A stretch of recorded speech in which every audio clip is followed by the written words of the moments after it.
우리 사람은 자기의 인생을 한번 돌아보면서 자기의 삶, 또 자기가 살아가고 있는 그 모습을 보면서 우리는 그래도 이렇게 생각을 할 때가 있습니다.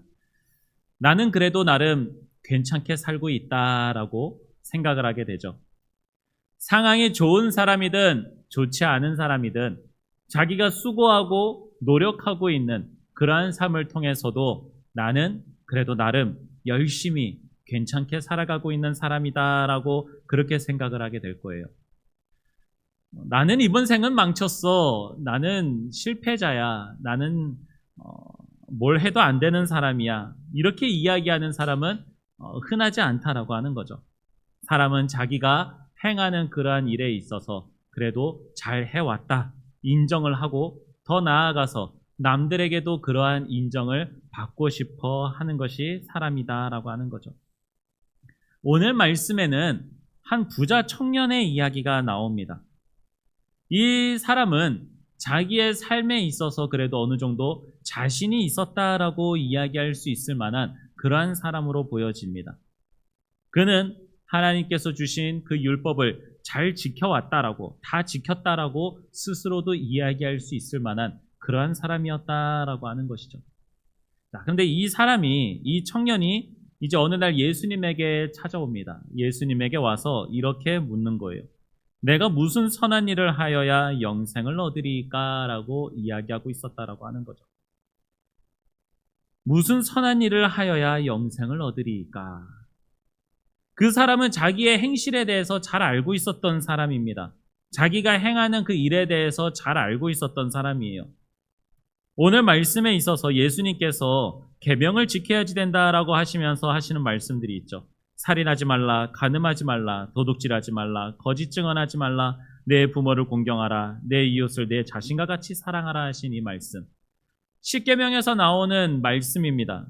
그리고 이 말씀을 청년들은 모든 것을 내가 지켰다라고 이야기하고 있어요. 우리가 뭐 여러 가지 말로 정말로 완벽하게 잘 지켰겠냐라고 이야기할 수도 있지만 우리는 믿어주자고요. 청년은 정말로 예수님께서 하신 이 말씀들의 이 계명을 온전하게 다 지켜왔었던 그러한 사람이다라고 하는 것을 우리는 인정을 하고 그리고 말씀을 보았으면 좋겠습니다. 그런데도 불구하고 이 청년은 예수님에게 와서 하는 이야기는 내가 무슨 선한 일을 하여야 영생을 얻으리까라고 이야기했다라고 하는 것이죠. 이것이 이 청년의 삶에 있어서의 그 마음속에 있는 어떠한 공허함과 질문을 던지는 그러한 내용이었음을 우리는 알 수 있습니다. 하나님의 말씀을 그렇게 지켜왔는데 하나님의 말씀대로 살아왔는데도 불구하고 그는 여전히 예수님에게 나와서 이렇게 이야기한다고 하는 것이죠. 무슨 선한 일을 해야지 영생을 얻을 수 있습니까? 다시 쉽게 우리의 말로 이제 좀 풀어서 이야기한다면은 그렇게 말씀을 다 지켰음에도 불구하고 우리가 어떻게 해야, 내가 어떻게 해야 천국에 갈 수 있습니까? 라고 이 질문을 하고 있다라고 하는 거죠. 너무나도 이상하지 않습니까? 그렇게 말씀을 지키면서 살아왔다라고 이야기하고 있는데도 불구하고 자기의 나름대로 나는 괜찮게 그래도 하나님의 말씀대로 살아왔어. 적당히 어려운 사람들 도와줘 왔었고 내 부모를 공경해 왔었고 간음하거나 도둑질하지 않고 살인하지 않으면서 하나님의 말씀대로 참 올바른 사람으로 그렇게 살아왔다라고 이야기하고 있지만 여전히 그에게는 질문을 던지고 있었다라고 하는 거죠. 그리고 예수님께서 그렇게 하셨을 때에 이 청년은 20절의 말씀처럼 아직도 무엇이 부족합니까? 라고 이야기하고 있다라고 하는 거예요. 스스로가 부족한 것을 알고 있었음에도 불구하고 뭔가 느끼고 있었음에도 불구하고 인정하기 싫었을 수도 있을 것 같아요. 다 지켜왔는데 뭔가 자기의 갈증이 채워지지 않고 갈망이 채워지지 않고 여전히 내가 하나님 나라에 들어갈 수 있을까라고 하는 그러한 질문을 하고 있는 이러한 청년의 그 마음이 얼마나 또한 깝깝하고 힘들었었을까요? 자, 이 청년에게 필요한 것이 무엇이었는지 다른 청년의 이야기로 한번 말씀을 드려보겠습니다. 이 청년은 신앙심이 굉장히 깊은 청년이었다라고 합니다. 그래서 그는 교회에서 봉사도 열심히 했고 교회에서 무슨 일이 있거나 행사가 있을 때에도 빠지지 않고 참여를 했습니다. 항상 모든 순서와 그런 일들이 있을 때마다 예배에 빠지지 않고 항상 가장 먼저 나와서 예배를 드렸었고 가장 마지막에 나아가면서 예배 시간에 끝났을 때의 모든 뒷정리까지도 다 해왔다고 합니다. 누가 보더라도 이 청년은 참 신실하고 참 올바른 그리스도인이다, 신자다라고 이야기할 수 있을 만한 그러한 청년이었다라고 하는 거죠. 그렇게 신앙생활하고 있는 청년에게 어느 목사님이 이렇게 물어봤다고 합니다. 당신은 하나님을 사랑하십니까? 라고 이러한 질문을 했다는 거예요. 당신은 하나님을 사랑하십니까? 이 질문을 들은 청년은 그 자리에서 바로 대답을 할 수 없었다라고 합니다. 그래서 그는 돌아가서 집에 있으면서 또한 그가 생활을 하면서 일주일 동안 계속해서 생각을 해봤답니다. 나는 하나님을 사랑하는가? 너무나도 당연하게 생각해 왔었던 이 질문과 이러한 생각. 그런데 이 질문을 받았을 때에 이 청년은 쉽게 말하지 못했다라고 하는 거예요. 그리고 그는 생각을 하고 결단을 내리게 된 것이 자기는 교회를 사랑하기는 했었지만 교회 안에서 일어났었던 모든 일들을 사랑하기는 했었지만 정작 하나님을 사랑하지는 못했다라고 하는 것을 그는 깨닫게 되었다라고 하는 거죠. 참 이것이 많은 그리스도인들 가운데에서 나타나는 아이러니한 그러한 이야기입니다. 많은 교회 성도들이 믿음이 있다라고 하는 사람들이 교회에서는 참 많은 다양한 자리에서 수고하고 참 봉사의 자리와 사람들이 볼 때에 정말 신앙심이 있는 사람이구나라고 하는 그러한 모습을 나타내는 사람들이 너무나도 많습니다. 물론 그것이 틀린 것이 아니라 너무나도 당연한 거죠. 마치 포도원에 일꾼을 부르러 나간 그러한 주인이 밖에 나가 있는 일꾼들을 데리고 와서 포도원에 데리고 들어와 가지고서는 있을 때에 당연히 그 안에 들어온 일꾼들은 그 포도밭에 있는 일들을 하는 것은 너무나도 당연한 일이죠. 일을 하는 것이 당연한 것처럼 교회 안에서 성도들이 수고하고 봉사하는 것 너무나도 당연한 것입니다. 하나님이 주신 그 은혜와 달란트를 가지고 내가 그것을 내 주인을 위하여서 사용한다라고 하는 것은 너무나도 아름답고 귀한 것이기 때문에 그래요. 그런데 그렇게 행하는 것, 그렇게 일하는 것, 그런 것들만 너무 신경을 쓰다 보니까 정작 중요한 하나님에 대한 사랑이 부족해지고 사랑에 대한 것을 생각하기보다는 당장 내 눈앞에 있는 열심을 더 많이 쫓게 된다라고 하는 것이죠. 이것이 지금 현재 교회들 가운데서 많이 어려움이 나타나는 부분 중에 하나입니다. 어느 순간까지는 정말 열심히 교회 다니고 정말 교회 안에서 수고와 헌신을 잘해왔었던 어떤 지사님, 권사님, 장로님이라고 하실 수 있을 만한 그러한 분들이 갑자기 어느 순간 갑자기 교회를 안 다니고 교회를 떠나게 되고 시험에 드는 일이 생기기 시작합니다. 그렇게 교회 안에서 신앙심 깊어 보였는데 왜 그런 일이 벌어지게 되는 걸까요? 너무나도 교회에서의 수고는 교회들이 가르치고 있고 교회가 이야기하지만 정작 정말 중요한 하나님을 사랑하는 것에 대하여서는 가르치는 것이 부족하기 때문에 성도들 가운데서 이런 문제들이 생기기 시작한다라고 하는 거예요. 그러니 참 신앙심이 깊어 보이는 성도도 정작 그 안에 주님을 사랑하십니까? 라고 하는 질문을 던지게 되면은 주님을 사랑한다고 하는 것이 도대체 무엇인가?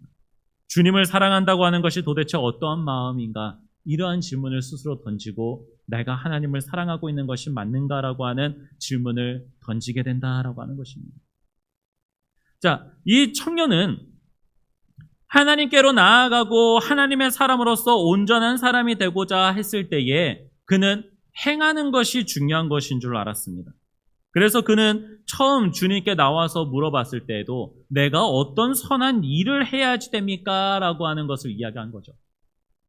당시 유대인들 간에서 이야기할 때에 우리가 말씀 시간에 담임 목사님의 말씀 시간에서도 우리가 듣기도 하는 내용이지만 당시의 유대인들은 자신의 성과와 자신의 일, 행하는 것에 대한 보답으로, 대가로 하나님에게 구원을 받기 위한, 은혜를 받기 위한 수단으로 사용했다라고 하는 거예요. 당시의 유대인들은. 그래서 율법주의가 왜 만들어졌겠습니까? 그 율법을 사람이 지켜나가는 거예요.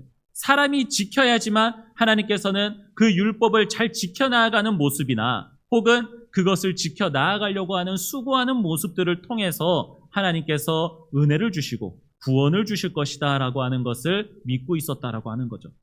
그러니 이 청년도 너무나도 당연하게 주님께 와가지고 이야기하는 거예요. 무엇을 행해야지 됩니까? 어떤 선한 일을 해야지 내가 영생을 얻을 수 있습니까? 라고 이렇게 이야기하고 있다라고 하는 거예요. 근데 이제 여기서 예수님께서 이 청년의 마음을 너무나도 잘 아셨어요.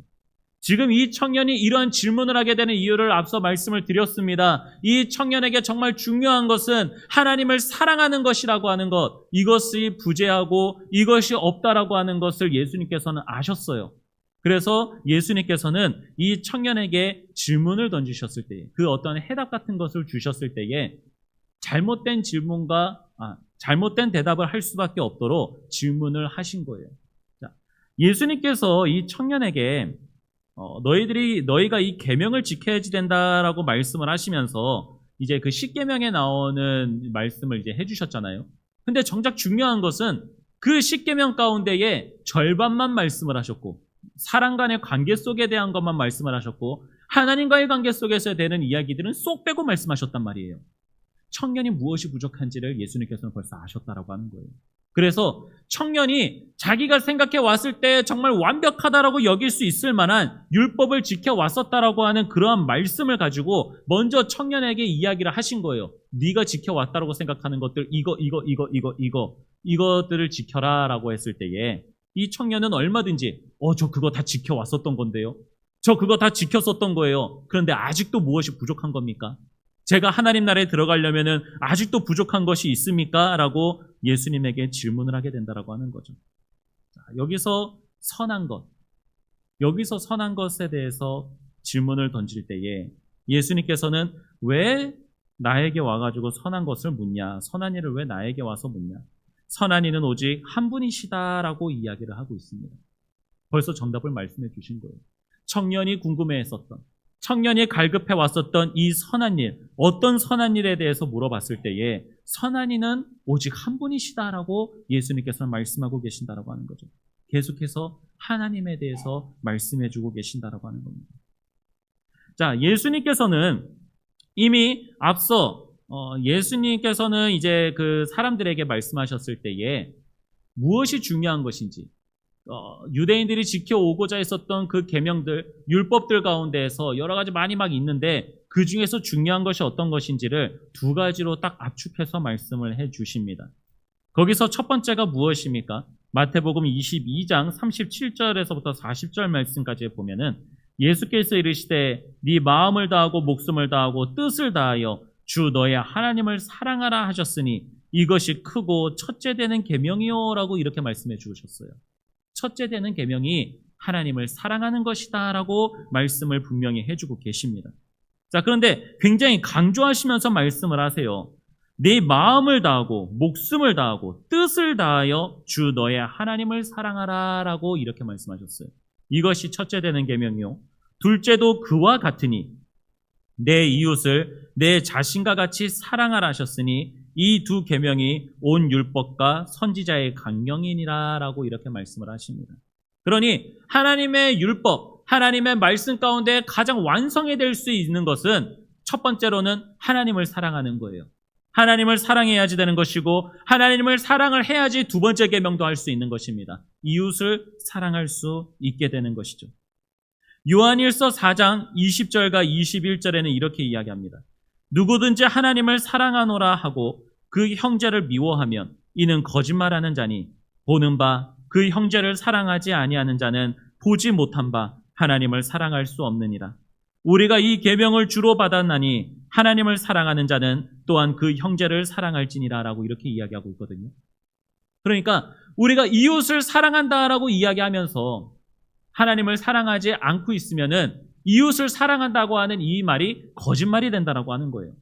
반대로 하나님을 사랑하는 사람은 당연하게도 자연스럽게도 그 이웃 또한 사랑할 수 있게 된다라고 하는 것입니다. 자, 이것이 바로 우리 교회와 말씀과 그리고 그 말씀 가운데 예수님께서 가르치시는 내용이 바로 여기 있다라고 하는 거예요. 이 청년은 사람들이 어려운 가운데 빠지는, 실수 가운데 빠지는 이웃을 사랑하는 행위, 이 행위에 대해서만 너무나도 강조하고 이야기하다 보니까 주님을 사랑해야지 되는 것, 하나님을 사랑해야지 된다라고 하는 것을 기억하지 못했습니다. 자기가 이웃을 사랑할 수 있는 예수 그리스도의 이름으로, 하나님의 이름으로 사랑할 수 있는 그러한 사랑을 베풀 수 있는 것이 마치 교육되고 훈련되어지고 자기가 할 수 있는 대로 행할 수 있는 것이라고 착각하게 됐다라고 하는 거예요. 그러한 행위와 그러한 율법을 지켜왔었던 그러한 사람이 오늘의 청년처럼 그리스도인들, 성도들 간의 그 아이러니한 딜레마에 빠지게 되는 거예요. 내가 이렇게 말씀을 잘 지켜왔는데, 내가 내 이웃을 이렇게 많이 사랑하면서 살아가고 있는데 정작 나는 하나님 나라에 들어갈 수 있는가라고 하는 이러한 질문을 던지게 된다고 하는 거죠. 세상에 있는 많은 사람들이 또한 이러한 오해를 가지고 있습니다. 착한 일을 하면은 내 이웃들이나 다른 누군가에게 착한 일을 하면은 저 사람은 천국에 갈 거야 라고 이렇게 생각한다는 거죠. 법 없이도 살아갈 사람이야 라고 하면서 남들에게 피해를 주지 않고 남들에게 잘해주는 사람, 그런 사람은 천국 갈 수 있는 줄 알아요. 그래서 저 사람은 천국에 갈 거야 라고 그렇게 이야기한다는 거죠. 그런데 말씀에서 우리가 하나님 나라에 들어갈 수 있는 것은 어떻게 들어갈 수 있습니까? 예수 그리스도를 믿음으로 갈 수 있는 거예요. 믿음이 없이 행하는 그 일은 우리 사람이 아무리 볼 때 선한 일이라고 한다 할지라도 그것은 악한 일이라고 성경에서는 이야기하고 있습니다. 이 청년이 아무리 자신의 하나님의 그 율법을 잘 지켜왔다라고 이야기를 한다 하더라도 하나님을 사랑하지 않고 행했었던 이 모든 일들은 하나님 나라에 들어갈 수 있을 만한 그러한 조건과 여건들이 되지 않았다라고 하는 거예요. 그러니 그 청년은 스스로에게 어떻게 하나님 나라에 들어갈 수 있습니까? 라고 질문을 던지게 되었다라고 하는 것입니다. 우리도 한번 그렇게 생각해 볼 수 있었으면 좋겠습니다. 나는 하나님 나라에 들어갈 수 있는가? 그런데 하나님 나라에 들어갈 수 있다라고 하는 것에 대한 그 정답을 내리기 전에 그 근거를 생각해 볼 수 있었으면 좋겠어요. 혹시 나의 행위 때문에, 나의 행함 때문에 하나님 나라에 들어갈 수 있다라고 그렇게 생각하고 있는 것은 아닌가? 나는 예배 시간에 빠지지 않고 있으니까. 나는 주님 앞에 예물도 잘 드리고 있으니까.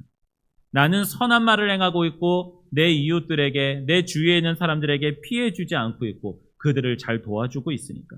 또는 교회에서 여러 가지 봉사와 헌신을 해오고 있으니까 나는 구원받은 사람이다라고 그렇게 생각하고 계십니까?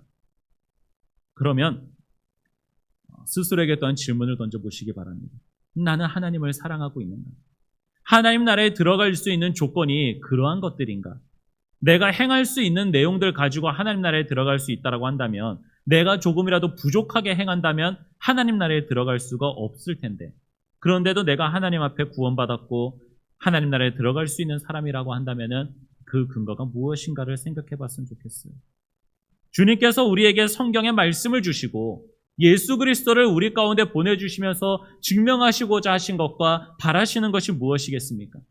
하나님께서 우리를 사랑하신다라고 하는 그 궁극적인 그 목표와 그것을 이유를 보여주시기 위해서 예수 그리스도를 보내주셨어요. 우리를 사랑하고 계신다라고 하는 것을 우리들에게 보이셨습니다. 그리고 주님께서 더 원하시는 것은 우리가 주님을 사랑하는 것을 원하신다라고 하는 거예요. 우리가 주님을 사랑하는 것을 주님은 원하시고 또한 그것을 바라신다라고 하는 것입니다. 그러니 다른 어떤 무엇인가가 있어도 상관이 없는 거예요. 하나님을 사랑하기만 하면 되는 겁니다. 내가 내 자녀를 사랑하는 이유가 내 자녀가 무엇인가를 잘해야지, 무엇인가 나에게 많은 것을 갖다 줘야지, 내 말을 잘 듣던지 해야지, 그래야지 사랑합니까?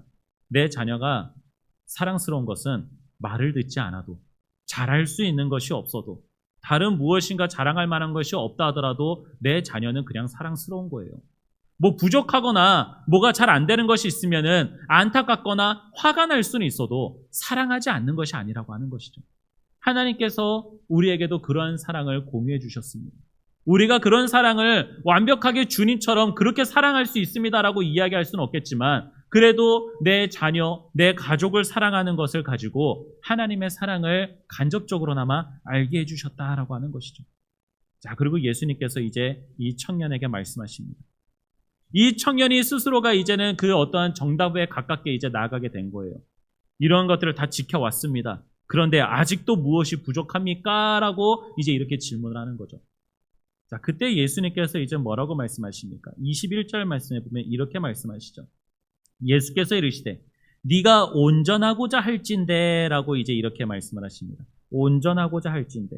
우리가 쉽게 이제 이야기하면은 네가 참 구원받은 사람으로서 율법을, 하나님의 말씀을 잘 지키는 사람으로서 그렇게 완성된 그러한 사람이 되고자 할진데, 말 그대로 하나님께서 아담과 하와를 처음 만드셨을 때에 그런 온전한 사람, 하나님과 동행할 수 있고 하나님과 함께할 수 있고 교제할 수 있을 그러한 사람이 되고자 할진데, 그렇다면 가서 네 소유를 팔아 가난한 자들에게 주라. 그리하면 하늘에서 보화가 네게 있으리라 라고 이렇게 말씀을 하십니다. 자, 여기서 이렇게 말씀하신 거예요. 네 소유를 팔아라. 가난한 자들에게 주라. 그리하면 하늘에서 보화가 네게 있으리라 라고 이렇게 이야기해요.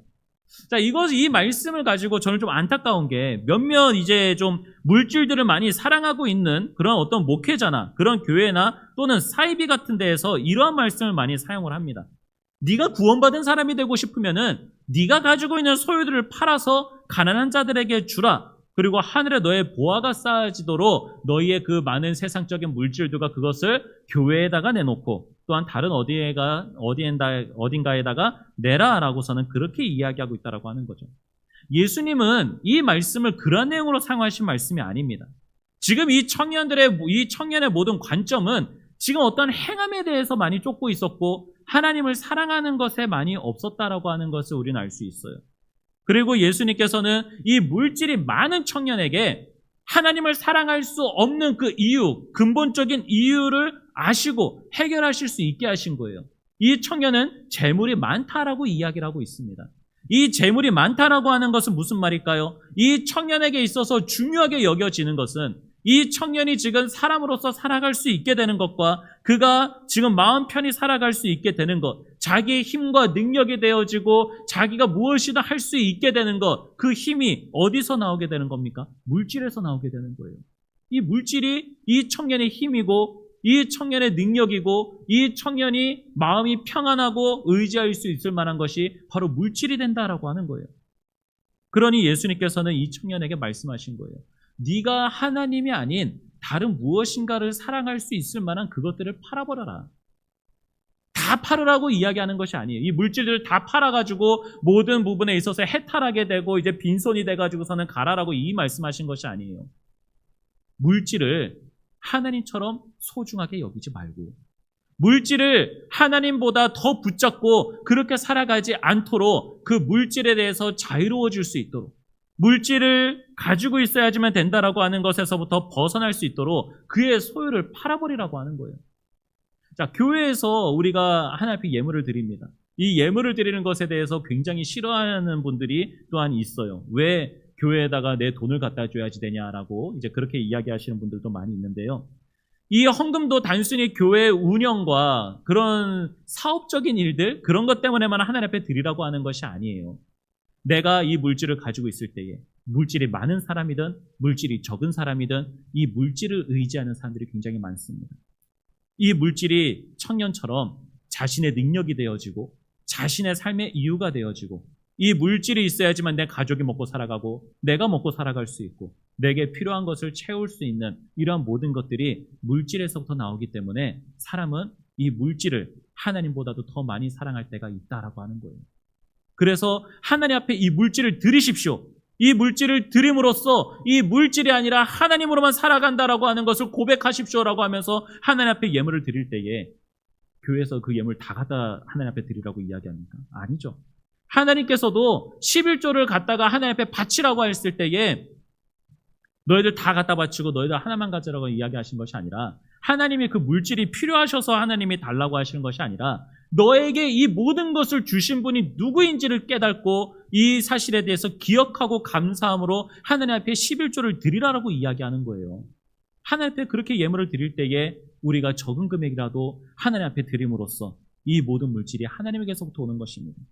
내가 먹고 마시는 그 모든 일들이 이 물질에서부터 오게 되는 것이 아니라 하나님께서부터 오게 되는 것입니다라고 하는 이 사실을 인정하고 깨닫고 하나님을 사랑하는 것이 더 중요한 것이기 때문에 깨달아야지 되기 때문에 하나님 앞에 예물을 드리고 하나님도 그래서 하나님 앞에 예물을 바치라라고 이야기하시는 거죠. 예수님께서 마태복음 6장 24절에 나오는 그 말씀 속에서 또한 무엇을 말씀하십니까? 한 사람이 두 주인을 섬기지 못할 것이니 혹 이를 미워하고 저를 사랑하거나 혹 이를 중히 여기고 저를 경히 여김이라. 너희가 하나님과 재물을 겸하여 섬기지 못하느니라라고 이렇게 또한 말씀을 하셨어요. 아예 딱 집어서 재물과 하나님을 겸하여 섬기지 못한다라고 예수님은 말씀을 하셨습니다. 앞서 말씀드렸듯이 우리 그리스도인들은 무엇을 먹을지, 무엇을 입을지, 무엇을 마실지, 어떻게 살아갈지 그거 염려하지 말라라고 예수님이 가르치시잖아요. 그런 거는 다 이방인들, 하나님을 믿지 않는 사람들이 그것들을 붙들면서 살아가는 것이지, 하나님께서 너에게 필요한 것을 미리 다 알고 계시니 너희는 먼저 그의 나라와 그의 의를 구하라. 세상적인 물질을 구하는 것이 아니라 하나님의 의를 구하고 하나님의 능력을 구하고 하나님의 은혜를 구하라라고 주님께서는 그렇게 말씀하고 가르치셨다라고 하는 거죠. 이것은 물질이 많은 사람에 대한 이야기가 아닙니다. 물질이 없는 사람도 오히려 더 물질이 있는 사람보다 물질에 더 집착하게 될 때가 있다라고 하는 거예요. 물질을 이 하나님 앞에 드리는 이 11조, 이 얼마가 아까워서 하나님 앞에 드리지 못합니다. 하나님 앞에 드리지 못하고 따로 숨기게 됩니다. 그 말이 하나님 앞에 거짓말하는 자와 같이 된다라고 하는 거죠. 예수님께서는 이 청년의 이러한 마음속의 공허함과 이러한 신앙적인 질문을 던지는 데 있어서 해결할 수 있게 해주셨어요. 청년은 하나님보다 물질을 더 많이 사랑하고 있었던 사람입니다. 물질을 더 많이 의지하고 있었습니다. 그러니 네 소유를 팔아서, 네가 가지고 있는 물질을 팔아서 가난한 자들에게 줘라. 그러면 네가 그렇게 소중하게 여겨왔었던 것, 이 땅에서 없어질 만한 것이 너의 보화가 되는 것이 아니라 하늘의 보화가 있게 된다. 하나님이 너의 보물이 되어 주신다라고 그렇게 말씀을 하시죠. 그리고 그 뒤에 하시는 그 말씀, 이게 핵심이에요. 이것이 주님을 사랑하는, 하나님을 사랑하는 사람들에게서부터 반드시 나와야지 되는 것이 있습니다. 그리고 와서 나를 따르라라고 말씀하십니다. 주님은 이 말씀을 하고 싶으셨던 거예요. 앞서 모든 계명들 다 지켜왔습니다. 근데 하나님을 사랑하는 것이 나에게 없습니다. 내가 어떻게 하나님을 사랑하는 사람으로서 하나님 나라에 들어갈 수 있는 사람이 될 수 있겠습니까? 하나님께서 사랑하시는, 하나님께서 완성시키고자 하시는 그런 온전한 사람이 어떻게 될 수 있습니까? 라고 했을 때에 물질을 파는 것, 물질을 다른 사람에게 주는 것, 그것보다도 더 근본적인 해결 방법이 있었다라고 하는 거죠. 바로 예수님을 따르는 것이었습니다. 예수님을 따라야지 돼요. 모든 그리스도인들은 다른 어떤 것보다도 가장 중요한 것이 바로 우리 주님을 따르는 것입니다. 예수님을 따르는 거예요. 예수님이 가신 그 발자취를 따라가는 것입니다. 예수님께서 행하신 그러한 모든 일들을 함께 행해 나가는 것입니다. 이것이 바로 그리스도인이에요. 자, 그리스도인이라고 하는 이 말, 바로 예수님의 사람이라고 하는 것입니다. 예수님의 제자다라고 하는 그러한 말도 됩니다. 예수님이 우리의 스승이 되어주시고 우리의 주인이 되어주시면은 그 예수님의 가르침대로, 예수님께서 행하신 대로 살아가야지 되는 거예요. 예수님은 어땠습니까? 예수님은 이웃들에 대한 사랑과 다른 누군가에 대한 관심보다도 가장 먼저 중요하게 여기셨던 것은 하나님과의 관계였었어요. 항상 하나님 앞에 나아가서 기도하셨던 분이고요. 사람들에게 나아가서 말씀을 전하실 때에도 하나님의 복음을 전하셨습니다. 예수님이 당당하게 말씀을 전하실 수 있었던 그 이유도 사람들 듣기에 좋으라고 이야기했었던 것이 아니라 하나님의 말씀이 이렇다, 하나님의 뜻이 이렇다, 내가 내 뜻을 가지고 이야기하는 것이 아니라 다 하나님의 말씀으로, 하나님의 뜻으로 전하는 것이다 라고 그렇게 말씀하셨다라고 하는 거죠. 그러니 이 따르다라고 하는 말의 이 원어 아콜루데이라고 하는 말은 바로 예수님을 따르는 모든 사람들, 그분의 생각과 그분의 모습과 그분의 사랑하시는 모든 방법들을 그대로 따라가고 있어서 인수인계를 받아서 살아가는 그러한 사람들을 이야기하는 것입니다. 자, 이 청년은 재물에 붙잡혀서 살아가고 있었던 사람이에요. 자기가 중요했었고 세상적인 물질이 중요했던 사람입니다. 그래서 예수님은 그런 것들을 따르지 말고 나를 따르라. 나를 따름으로써 하나님을 사랑하고 하나님의 온전한 사람이 되자라고 예수님께서는 말씀하셨던 거죠. 자, 근데 이 청년은 안타까운 것이 무엇이었습니까? 너무나도 이 물질을 사랑해 왔었던 삶을 너무나도 오래 살아왔던 것 같아요. 익숙하지 않은 거예요. 이 물질에서부터 벗어나서 사람들이 중요하게 여겨왔었던 그러한 삶에서부터 벗어나서 가는 삶, 살아가는 삶, 두려운 겁니다. 알 수가 없는 거예요. 우리가 마찬가지로 우리 자녀들에게, 지금 어린 자녀들에게 엄마 아빠와 항상 함께하면서 살아가는 것으로만 살아가다가 나가서 갑자기 너 혼자서 살아가라라고서는 바깥에다가 던져놓으면은 아이가 살아갈 수 있을까요? 어떻게든 살아갈 수 있다라고 이야기하는 사람들이 있는가 하면은 못 살아간다라고 이야기하는 사람들이 있을 수 있겠죠. 마찬가지예요, 여러분. 우리 사람은 물질을 사용하면서 물질을 의지하면서 살아가는 것이 너무나도 당연한 삶을 살아왔던 사람입니다. 그렇게 배워왔었고 그렇게 살아갈 것이고 그렇게 살았습니다. 그런데 갑자기 그 물질들을 다 벗어 던져버리고 주님을 따르라라고 했을 때에 얼마나 막막하고 얼마나 두렵겠습니까? 당장에 정리할 만한 것들도 얼마나 많을 것이고 당장에 걸리게 되는 것들이 또한 얼마나 많게 되겠습니까? 그러니 예수님께서 나를 따르라라고 이야기하셨을 때에 이 청년은 재물이 많음으로 근심하면서 돌아갔다라고 이야기하고 있어요. 주님을 따라가지 못하게 되었습니다. 사랑하는 여러분, 하나님을 믿는 사람은 이 땅 가운데서의 삶에 익숙해져서는 안 됩니다. 하나님이 나에게 주신 말씀이 있는데도 불구하고 세상 것에 너무나도 익숙해져 있으면은 하나님의 말씀을 등한시하고 그 말씀을 보지 않고 고개를 돌려버리게 됩니다. 이 청년과 같은 삶을 살아가게 되는 거예요. 이 청년은 단순히 어떤 한 사람의 실패담 아니면 이 사람의 어떤 그런 모습을 한 사람을 이야기하는 것이 아닙니다. 모든 사람들에 대한 모습을 이야기하는 거예요. 하나님의 말씀이 있는데도 불구하고 여러분, 저도 그런데 여러분은 없으십니까? 일부러라도 그 말씀을 등한시한 적이 있어요. 청년처럼 나를 따르라고 하시는 이 예수님의 음성을 들었음에도 불구하고 이것은 지금 내 삶에 있어서 당장에 이 말씀은 지킬 수 없겠다. 당장에 이 말씀은 좀 부담이 된다라고 생각하면서 그 말씀에서 돌아선 적 없으십니까? 그러신 분이 있으면 먼저 돌을 던지라고 이야기할 수 있을 정도로. 그런 분이 있을까요? 아무도 없을 거예요. 우리 모두가 다 하나님의 말씀을 이 청년과 같이 돌아서서 무엇 때문에, 다른 내 삶의 어떤 무엇인가 때문에, 하나님보다 더 의지할 만한 것, 하나님보다도 당장 내 눈앞에 더 중요해 보이는 것 때문에 근심하면서 돌아선 적이 있다라고 하는 것입니다. 우리 하나님을 믿는 사람들, 하나님을 믿는 사람에게 있어서 가장 중요한 것은 하나님과의 관계가 회복되어지고 하나님을 사랑할 수 있어야지 되는 것이 가장 중요한 것임을 기억하십시오. 예수님께서 십자가에서 피를 흘리신 그 이유가 무엇입니까? 하나님과 우리의 관계에 있어서 가장 근본적인 문제, 죄가 하나님과 우리의 관계를 단절시키고 있어서 우리가 하나님께로 갈 수가 없어서 하나님과의 사랑을 같이 나눌 수가 없어서 그래서 예수님께서 피 흘리셔서 그 모든 죄에 대한 단절을 끊어내신 거예요. 그래서 예수님이 오신 거예요. 우리를 하나님과 함께 하시고자 하기 위해서. 그러니 예수님이 아니고서는 예수님과 함께 예수님처럼 살아가지 않고 예수님을 의지하지 않고는 우리는 하나님께로 나아갈 수 없는 존재다라고 하는 거예요. 그래서 바울은 이렇게 이야기합니다. 갈라디아서 2장 20절에 내가 그리스도와 함께 십자가에 못 박혔나니 그런즉 이제는 내가 사는 것이 아니요 오직 내 안에 그리스도께서 사시는 것이라 라고 이렇게 이야기하고 있어요. 여러분, 우리가 인생을 살아갈 때에 얼마나 나를 위해서 살아가게 됩니까?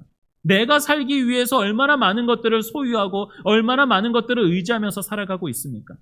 많이 가지고 있지 않더라도 많이 안 가지고 있는데도 불구하고 그 안 가지고 있는 것조차 지키고자 하는 것이 사람의 마음 아닙니까? 그런데 바울은 이야기하는 거죠. 내가 사는 것이 아니다. 이 그리스도인의 삶은 내가 사는 것이 아니라 오직 내 안에 그리스도께서 사시는 것이니 내가 말하는 것과 생각하는 것과 내가 행하는 그 모든 것들이 다른 사람들처럼 하나님을 믿지 않는 사람들처럼 그렇게 살아가는 것이 아니라 주님께서 말씀하시는 참된 그리스도인의 모습으로 살아갈 수 있어야지 된다라고 하는 거예요. 다른 거 생각하지 마십시오. 예수님을 이렇게 따라가야지 된다. 저렇게 따라가야지 된다. 그런 거 다른 거 생각하지 마십시오. 예수님만을 의지하면서 예수님만을 믿으면서 살아가십시오. 그러면 나머지는 다 주님께서 행하실 거예요. 사람이 생각하는 대로 이렇게 행하는 것이 주님을 잘 따르는 것입니다. 그렇게 이야기하는 거 따라가지 마세요. 우리가 그렇게 완성되어져 가는 것은 사람의 능력과 앞서 이야기한 사람의 행함과 그런 것들로 되는 것이 아니라 하나님께서 주시는 성령께서 우리의 마음과 생각을 주관하셔서 우리가 그렇게 살아갈 수 있도록 인도되어져 나아간다라고 하는 거예요. 그래서 에베소서 4장 13절에 또한 이렇게 이야기합니다. 그리스도 안에서 우리가 온전한 사람을 이루어 그리스도의 장성한 분량이 충만한 데까지 이를 것이다 라고 이야기하고 있어요. 다른 것 이야기 안 하고 있습니다. 주님 안에 있으면, 우리가 예수님 안에 있으면 온전한 사람을 이루어서 그리스도의 장성한 분량이 충만할 때까지 이르게 될 것이다 라고 이야기하고 있다라고 하는 거예요. 예수님 믿는 데 있어서 더욱더 힘쓰십시오. 하나님을 사랑하는 데 있어서 더욱더 힘쓰시길 바랍니다. 그것을 더 여러분 마음 가운데 품으시기 바랍니다. 말씀을 맺도록 하겠습니다. 우리는 온전한 사람이 되고 싶습니다. 이 질문을 던지면 사람들이 많이 인정하지 않을 거예요. 나 완벽한 사람인데? 누가 보더라도 난 사람이라고 할 수 있을 만한 생명체인데라고 그렇게 이야기할 수 있어요. 자, 하지만 우리 모든 사람은 불완전한 존재임을 알아야지 됩니다. 하나님께서 사람을 처음 지으셨을 때는 완벽했어요. 완벽했었던 사람입니다. 그런데 그 완벽했던 사람이 하나님 앞에서 죄를 지은 이후부터는 온전하지 못한 사람이 된 거예요. 불완전한 사람이 된 거예요. 하자가 있는 사람이 된 것입니다. 그러니 생각하는 것과 말하는 것과 그 마음 가운데 품는 그 모든 것이 하나님 보시기에는 악한 것만 나타날 수밖에 없는 그러한 존재가 되어버리고 만 거예요. 자, 그러는 우리가 온전한 사람이 되기 위해서는 무엇인가를 많이 행해야지 되는 것이 아니다라고 하는 거예요. 유대인들은 그것을 잘못 알았습니다. 행해야지 되는 줄 알았어요. 그런데 정작 주님께서 원하셨던 것은 하나님을 사랑하는 것이었습니다. 하나님과의 관계가 회복되는 것이고 하나님을 따르는 것을 원하셨다라고 하는 거예요. 그런데 사람들이 원체 그 율법을 잘못 이해하고 잘못 따라가고 있으니 결국 하나님께서 해결해 주신 그 방법은 예수님을 우리 가운데 보내주시고 너희들 행위로 구원받는 것이 아니라 예수님을 믿으면 예수님이 행하신 그 행위와 예수님께서 이루셨던 그런 모든 일들, 더 나아가서 예수님께서 하나님의 영이 우리가 하나님의 말씀을 온전히 지킬 수 있는 자로서 주님께서 인도해 주시고 완성시켜 주신다라고 말씀을 해주고 계시는 거예요. 그러니 우리가 온전한 사람이 되고 싶으시다면, 우리가 완전한 하나님께서 지으신 사람이 되고 싶으시다라고 한다면은 우리 마음 가운데 먼저 주님을 사랑하시고 주님을 따르시는 자들이 되시길 바랍니다. 주님을 따르면 주님께서 우리를 그렇게 만들어 가십니다. 우리가 예수님만을 믿고 따라가면 예수님이 바로 우리의 길이요 진리요 생명이 되어 주시니 우리가 하나님 나라에 들어갈 수 있는 사람으로 주님께서 완성시켜 주십니다. 다른 것을 의지하지 마십시오. 주님보다 더 사랑할 만한 것이 있다면은 그것을 내려놓을 수 있기를 바랍니다. 여러분의 생각과 의지로 내려놓을 수 없다면은 그것을 기도함으로써 예수 그리스도의 이름으로 내려놓으시기 바랍니다. 그리고 그것보다도 주님을 더 사랑하시기 바랍니다. 여러분, 지금 예배 가운데 예배에 집중하지 못하게 만드는 그 무엇입니까? 저도 계속 부끄럽지만 이 자리에 있으면서 계속 저의 마음과 생각 가운데에는 자꾸 예배보다도 다른 것을 더 많이 생각하게 될 때가 있어요. 오늘도 그런 자리에 서 있었습니다. 예배도 집중하고 말씀에도 집중하고 주님께도 기도할 수 있어야지 되는데도 불구하고 자꾸만 다른 생각과 다른 것에 마음에 빼앗겨서 계속 앉아서 기도하는 것이 그것이었어요. 주님, 예배 시간에 주님 앞에서 말씀을 전해야지 되는 자인데 자꾸만 말씀보다도 다른 것을 더 많이 생각하게 되고 다른 것을 더 많이 바라게 됩니다. 주님, 그러한 마음이 들지 않도록 주님을 더 집중할 수 있도록 주님을 따를 수 있는 자가 될 수 있게 해달라고 계속해서 그렇게 기도해 왔었어요. 여러분은 이 예배 자리에 나왔을 때 어떤 기도를 하셨습니까? 세상의 것을 더 많이 달라라고, 세상에 있는 문제와 지금 내 관심이 쏠려 있는 것, 그것에 대해서 더 어떻게 이루어질 수 있게 해달라고 그렇게 기도하고 계시진 않았습니까? 우리 주님 앞에 더 집중하시고 주님을 더 많이 사랑하고 따를 수 있는 그리스도인이 될 수 있도록 기도하시고 그렇게 완성된 자로서 나중에 우리가 하나님 나라에 갔을 때에 이 자리에 앉아 계시는 모든 분들이 다시 온전한 사람이 되어서 함께 만나 주님을 찬양하실 수 있는 그러한 모든 저와 여러분 되시기를 간절히 소망하도록 하겠습니다. 기도하겠습니다. 살아계신 하나님 아버지, 오늘 말씀에 나오는 이 청년은 신앙생활을 잘 해왔다라고 이야기할 수 있을 만한데 결국 그 스스로가 질문을 던지는 것은 어떤 선한 일을 해야지 영생을 얻을 수 있습니까? 라고 하는 질문을 할 수밖에 없게 되었습니다. 결국 그의 마음 가운데에, 그의 심령 가운데에는 자신의 부족함과 공허함을 알 수 있었고 그의 해답을 주님 앞에 나와서 물어봤습니다. 그리고 주님께서 하신 그 말씀은 지금 네가 의지하고 따르는 것보다도 주님을 사랑하고 나를 따르라라고 하시는 그러한 말씀이었습니다. 주님, 우리가 이 청년처럼 근심하면서 돌아가는 적이 얼마나 많습니까? 하나님의 말씀이 나의 마음과 나의 생각 가운데에 임했는데도 불구하고 세상적인 것들로 말미암아 그 말씀에서부터 돌이킬 때가 얼마나 많았습니까? 주의 말씀이 나의 마음밭에 심겨졌을 때에 나의 돌밭과 같은 것이, 나의 가시들이 많은 것이 그 말씀의 씨앗이 자라나지 못하고 결실을 맺지 못하게 만들 때가 얼마나 많습니까? 더 나아가 세상적인 관심이 주님의 말씀을 빼앗아 먹어버릴 때가 또한 얼마나 많습니까? 주님, 우리에게 주신 하나님의 말씀을 빼앗기지 아니하도록 또 그 말씀을 지킬 수 있도록 주님께서 함께하여 주시옵소서. 결국 그 모든 일들의 해답은 우리가 주님을 따르는 것입니다.